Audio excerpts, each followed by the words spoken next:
Bem-vindos a mais um Devaneios Gastronômicos. E hoje eu tenho aqui a visita ilustre do Kiko. Valeu, brother, por ter filmado comigo, por ter se dedicado a gravar comigo aqui. A gente tá no espaço dele, aqui no Vitrine Shopping em Águas Claras. Ele tá dando aula, eu vou dar uma aula daqui a pouco sobre panacota. E aí, Kiko, como é que você tá, velho? Você tá bem? Tá tranquilo? Tranquilo, tô bem. Agradecer você pela aula de hoje, né? O cachê é caro, mas vale a pena. Filha da puta. E o que a gente vai falar sobre hoje no Devaneios? A gente vai falar de lasanha. É o meu prato predileto e provavelmente é o prato predileto de muita gente. De muita gente. Então já que a gente vai falar de lasanha, pra galera lá entender como é que funciona, me defina a lasanha. O que é a lasanha? Bem, lasanha nada mais é do que folhas de massa intercaladas com um molho. Então, Perfeito, mas aí a massa, ela tem que ser fresca, ela pode ser comprada, ela pode ser... Hoje, na praticidade de hoje, você compra uma massa seca, dá pra você fazer uma lasanha legal, mas é super simples você fazer uma massa fresca e a tradicional, a italiana, sempre com massa fresca. Sempre com massa fresca, né? Então a galera que quiser produzir em casa, vai lá no mercado e compra aquelas lasanhazinhas, tem ela pré-cozida, que você pode... Isso. Não precisa cozinhar, e tem aquela que você cozinha na água, então tá fácil. Então vamos lá. Definindo massa e molho. Tá? O recheio vai variar de lugar para lugar, mas são camadas de massa. As primeiras lasanhas ali, de antes de Cristo já tinha lasanha, então eram camadas de massa e a massa não era de trigo, né? Então assim, cada lugar fazia um tipo de coisa diferente. A lasanha vem do grego, que é o nome do losango, que é o nome do recipiente onde você fazia a lasanha. Uhum. Então assim, existem relatos assim, de romanos assim, que isso veio da Grécia. Mas, se você falar isso para um italiano, ele vai ficar bravo, né? Porque ele reinventou a lasanha. O nosso intuito aqui não é brigar com a galera. A gente está indo atrás do que seria o certo e do que não seria o certo. Né? De 100 anos para cá, a lasanha mudou muito. Mas, antigamente, não tinha tomate na Europa. Então, uma coisa que a gente acha, assim, lasanha com molho de tomate, só no século XV que foi para a Europa. Então, era um ragu de carne, também não tinha moedor de carne, então era uma carne desfiada, era um ragu de carne. Então, a lasanha na Itália, antigamente, era massa, ragu e o bechamel.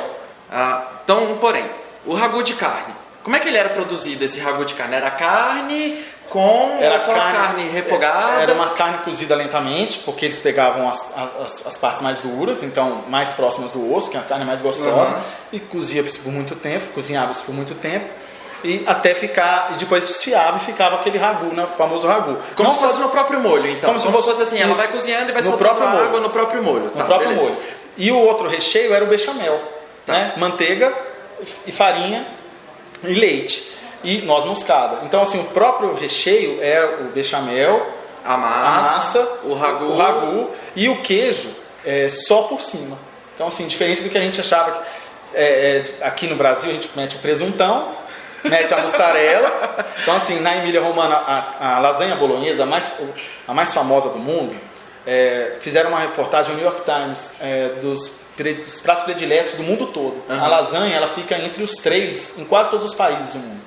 A lasanha bolonhesa que deixou a lasanha famosa. Os bares de Bolonha fabricavam, fabricavam nos bares e as pessoas iam comer. E ficou famosa, a lasanha mais famosa que tem a lasanha bolonhesa. A lasanha bolonhesa, por causa disso, olha que legal, a história da lasanha para vocês... Os bares de Bolonha que deixaram a lasanha ficar famosa. E então, a lasanha bolonhesa seria molho bechamel, massa... Seria a massa verde, a lasanha bolonhesa tradicional sempre com a massa verde, que é a massa com espinafre. Então, assim, você mistura um pouco do espinafre batido com o ovo na massa para ela ficar bem verdinha. Um molho de tomate, o tomate já tinha chegado na Europa e na Itália, veio de Nápoles, ele vinha salgado dos navios já, então eles faziam aquele molho e se apaixonaram pelo tomate. Então eles faziam o ragu com o tomate e faziam o molho bechamel, o ragu e o parmesão por cima. Só por cima e depois gratinava. Depois gratinava. Então assim, a massa eles cozinhavam pouquinho para depois ela terminar o cozimento no forno. Então assim, era 1 hora no forno. E sempre um prato generoso, servido, porque é uma coisa gostosa, a gente come muito. Então tem que ser sempre aquelas travessas sempre grandes. Travessa, igual as nossas mães faziam pra gente, as vovós faziam pra gente. E você concorda comigo que uma lasanha dormida é muito mais gostosa? É muito mais gostosa. A lasanha, o ideal é você esperar um pouquinho pra você servir, porque se você for cortar ela quente, ela vai desmontar. E aí eu tava lendo alguns textos outro dia e um cara falou um italiano falou que o ideal é, na hora de você montar as folhas, você intercalar de um lado e de outro. Então na horizontal e depois na vertical, que quando ela esfria, fica mais fácil de cortar. Ainda não fiz o teste, faz uns dias que eu não faço lasanha, porque eu faço sempre. Massa, então ó, fica a dica pra vocês aí. Na hora testa pra ver se dá certo. Testa e depois escreve aqui nos comentários se deu certo ou se não deu. Então, a gente já definiu a lasanha, a gente já trouxe a história da lasanha. E qual é a merda que a galera tá fazendo com a lasanha aqui? Ah, não, aqui, outro dia eu comprei uma lasanha, o cara tava vendendo aqui perto da loja, R$15 a lasanha, 500 gramas. O cara faz milagre, né? R$15 assim, então vamos provar. Aí, primeiro que eles colocam o molho pronto, esse molho pronto, então não é tomate, tipo assim, se a gente gosta de várias coisas, assim, ele só é vermelho. Né? Tomate. É tipo um pomarola fudido. Nossa, pomarola é dar de 10. Tipo, o cara pega extrato de tomate, mete água, cebola e alho, eu acho. Nossa, então, assim, e outra coisa, eles colocam muito recheio e aquela carne moída que você nem vê. Porque eu acho que o pessoal chama de boi ralado, deve ser esse. No ralador fino. Porque você nem tipo, vê. rala 5, 6 vezes. Chega pro açougueiro e fala assim, ó, passa aí 3 vezes no moedor. Então, assim, fica aquela coisa muito homogênea. Tipo assim, você vê que fica artificial. E coloca muito recheio, então a massa para eles, ninguém gosta da massa, porque a massa também não é bem feita, a massa é ruim. Então assim, o cara enche de recheio e enche de queijo e enche de presunto. Se não for mortadela, né? Mas assim, tem, em São Paulo falam que tem lasanha de mortadela que são muito gostosas, né? Ainda não conheço. Mas depois que você prova uma lasanha tradicional, e não faz muito tempo que eu provei, há uns 2 anos eu comi pela primeira vez uma tradicional, você vê que não precisa de pôr presunto. Não precisa botar nada, ela fica leve. Ela fica mais leve. Ela fica gostosa, você sente o sabor de tudo. E eu acho que a galera aqui no Brasil, como a gente sempre vem discutindo no canal, a galera vem fazendo bosta.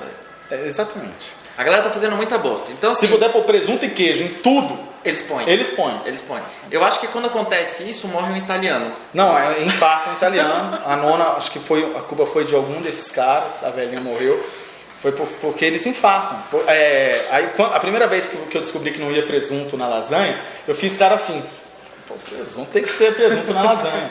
Aí eu dei uma aula outro dia no espaço do Pátio Brasil, e aí eu falei que não tinha. Aí alguém perguntou, cadê o presunto? Eu falei que não ia presunto. O cara fez cara feia a aula toda. Aí depois que ele provou, ele realmente não precisa. Não precisa. E não precisa encher de queijo a lasanha. Tem que ter o equilíbrio da massa, do molho e do recheio. Tudo tem que ter equilíbrio, a gente tem que fazer com parcimônia, a gente tem que fazer legal. E tudo tem que ter... Como é que a gente vai falar? Não é um equilíbrio de sabores, é uma harmonização de todos os ingredientes. Tá? Então, velho, obrigado mais uma vez por me receber.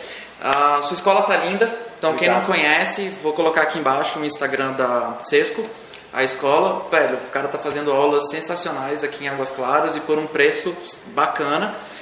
Acesse aí o Instagram dele. Vou colocar também o Instagram desse filho do Mago, que é muito brother também. Obrigado por ter gravado comigo. Obrigado. Quinta-feira ele vai fazer uma receita para vocês para completar os nossos PFs. Então a gente já fez muita coisa aí no canal, arroz, feijão. Eu já ensinei a fazer um bife empanado, que é uma milanesa. Já ensinei o peito de frango, purezinho de batata, e ele vai ensinar a fazer uma farofinha da hora. Beleza? Então a gente se vê quinta. Velho, valeu mais uma vez. Falou, gente. Aquele abraço.